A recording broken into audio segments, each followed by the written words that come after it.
Bienvenue. As-tu déjà ressenti que ton travail ne te valorise pas? Ou peut-être as-tu fait des efforts pour conquérir quelqu'un sans succès? Tes amis sortent et t'oublient, ou pire, as-tu déjà ressenti une trahison? Si c'est le cas, tu es probablement au bon endroit. Prends un papier et un crayon, car il est essentiel que tu notes et comprennes les stratégies psychologiques suivantes qui t'aideront à attirer l'attention que tu mérites. Tes proches ne t'oublieront plus lorsqu'ils sortiront. Tu seras le premier à être invité. Et au travail, tes connaissances et tes idées seront appréciées, je te le garantisse. Sénèque disait d'accepter les circonstances qui nous entourent et de travailler avec elles pour notre bénéfice. Utilise l'exemple de Sénèque et applique ces outils dans ta vie. Bien sûr, suis scrupuleusement les clés suivantes pour devenir la priorité de tous. Et reste jusqu'à la fin de la vidéo pour découvrir les stratégies et mon histoire personnelle de dépassement. Sans plus tarder, commençons avec la première stratégie psychologique. Lorsque quelqu'un craint de te perdre, il commence à réellement t'apprécier. Imagine être cette personne dont l'absence laisserait un vide énorme, impossible à combler pour les autres. Tu n'es pas seulement une option, tu es leur besoin le plus profond.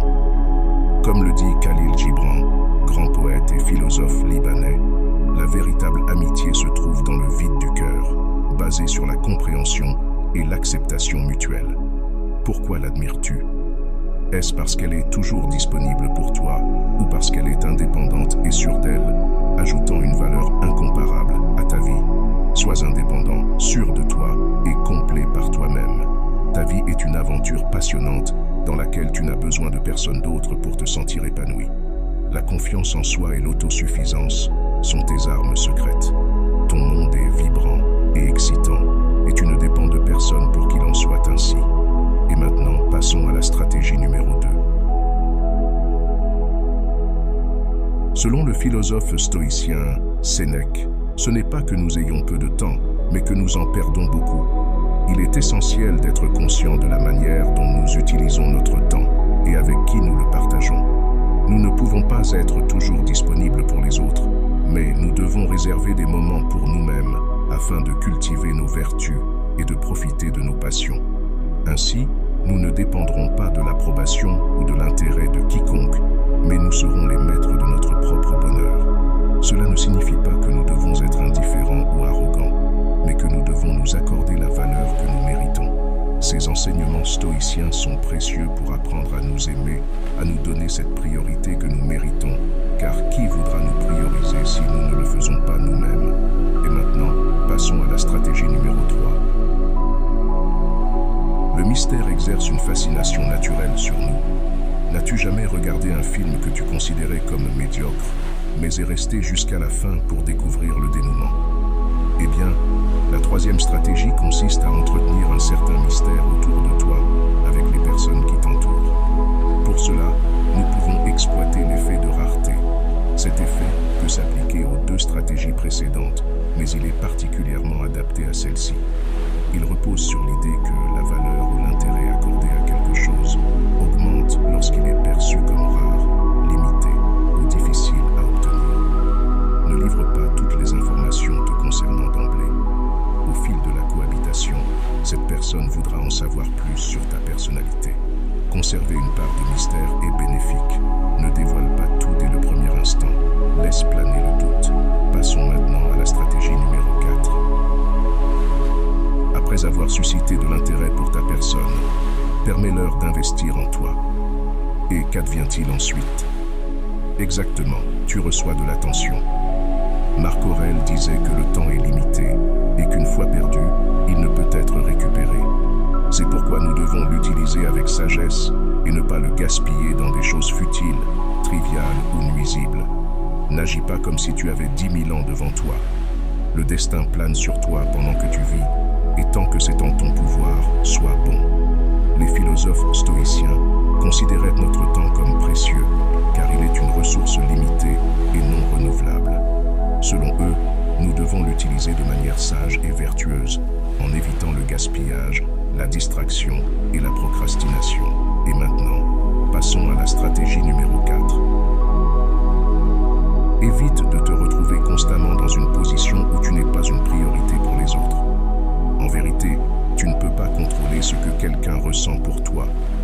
peux contrôler ce que tu ressens pour toi-même. En t'entourant de personnes qui te valorisent vraiment, tu augmentes tes chances d'être vu comme une priorité. Ce pas nous rappelle que l'estime de soi commence avec toi-même. Naturellement, tu attires d'autres personnes qui reconnaissent et apprécient ta valeur. Pense à ceci. Tu sais combien tu vaux et n'accepte rien de moins que ce que tu mérites. Ne sacrifie pas ta bonheur et ton estime de soi pour quelqu'un qui ne prend pas soin de toi, ni ne te considère comme il le devrait. Comprends que toute relation saine, que ce soit romantique ou amicale, repose sur le respect et la considération mutuelle. Ne te contente pas de moins. Et maintenant, passons à la stratégie numéro 6. Les gens sont attirés par ce qu'ils ne peuvent pas avoir. Cette mentalité s'étend également aux relations. En ne faisant pas de quelqu'un le centre de ton univers, tu éveilles leur intérêt.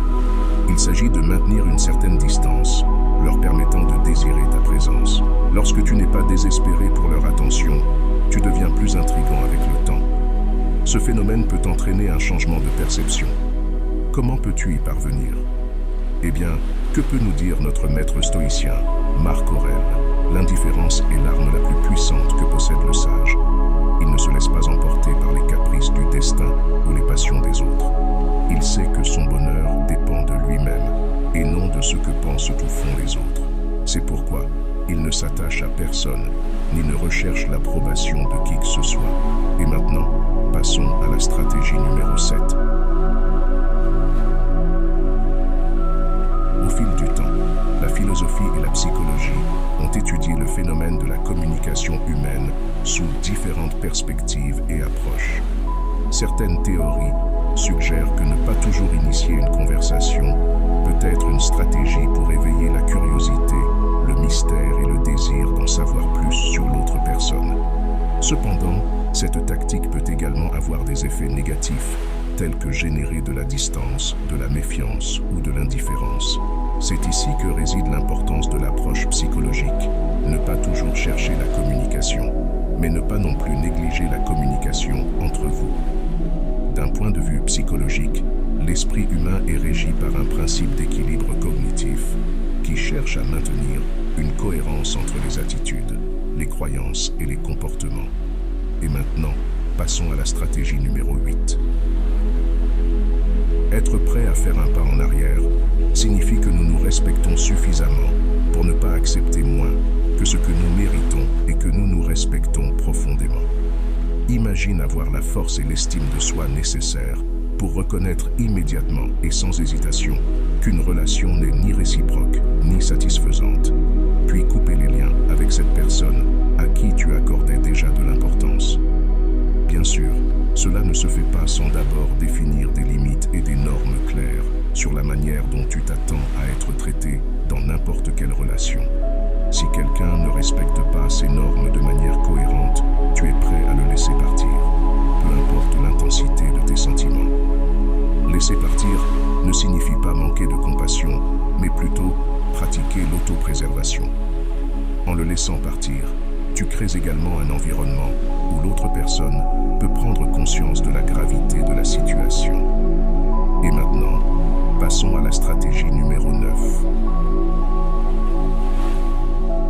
Non seulement tu dois t'aimer toi-même et te donner ta propre place, mais tu dois aussi modérer ce que tu désires dans ta vie. Ne t'attache pas excessivement. La stratégie suivante est plus une règle et consiste à maintenir un équilibre émotionnel.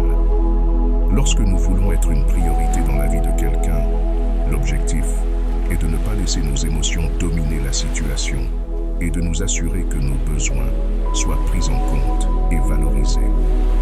Pense à ceci, tu es comme le capitaine d'un navire qui dirige le gouvernail avec fermeté, naviguant tes émotions avec élégance, conservant ton équilibre émotionnel, ce qui rend plus facile pour les autres de valoriser ta présence dans leur vie.